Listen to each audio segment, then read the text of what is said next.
again, it goes back to, you know, that business mindset where I have this segment in the podcast where I say taking care of business, because you've always had this good sense of, you know, how to make money in the music business. That's why you've been able to be so successful. You founded G3 in 1995. You know, That's right. Yeah. I did not know that. I mean, I knew that. I remember the first G3 coming out with Steve Vai and Eric Johnson and yourself, but you've been able to turn it into a franchise. And what was the idea behind that?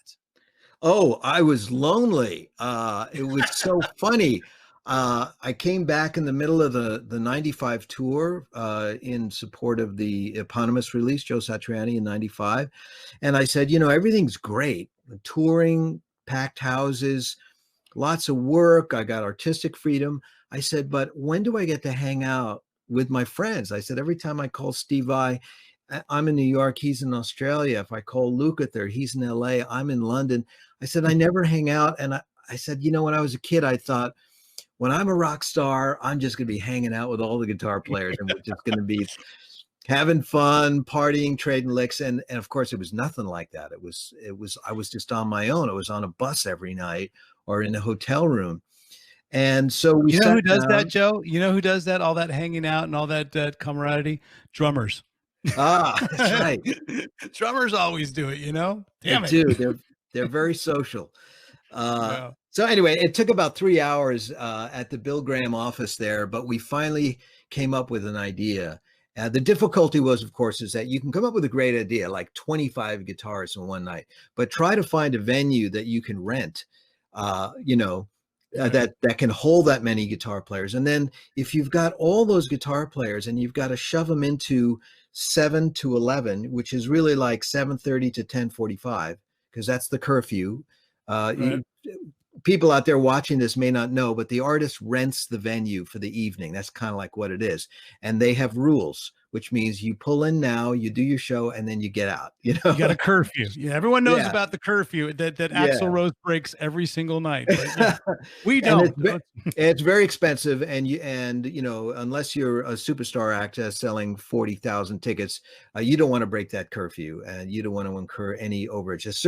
Especially if you're playing in a union place in New York City, you know, it makes the whole tour insolvent, right? So we whittled it down, and we thought, well, we also won't be able to invite people if we say, hey, would you like to join the tour and play for 7 minutes? No one's going to say yes. Every artist is going to want to play whatever it is their set is to promote their new album, and to feel confident that they can reach their fans and give them the show they deserve. So we had to figure out what is the number of artists that would translate to a long enough set for each artist so that they all feel like they had a chance to deliver their goods to their fans. And 3 was the magic number. And so that's why we went with that.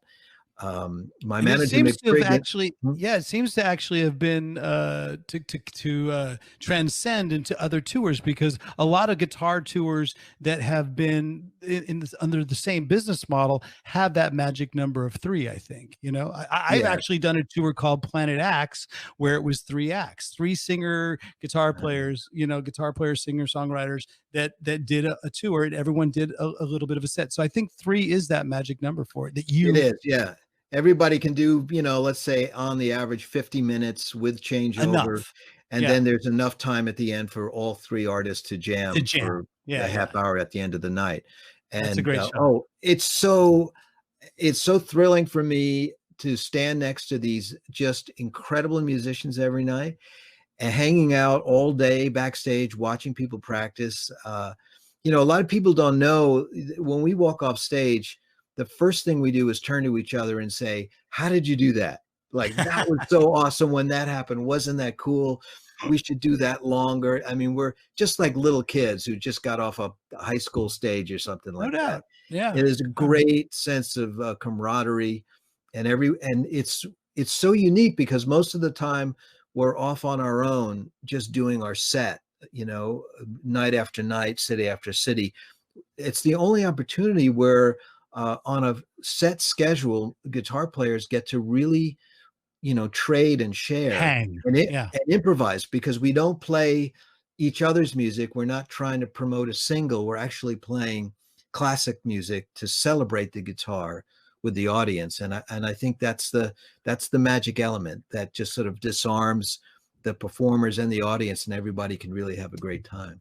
Well, thank you, Joe, for coming up with that format, because it actually has been successful with a multitude of different types of tours, man. So good on you on that. Hello, folks. Roxie here. Thanks for watching the video. And if you liked it, hit the subscribe button or one of the videos around me to watch more. If you'd like to, please leave a comment. If you didn't like the video, maybe you'll forget how to type.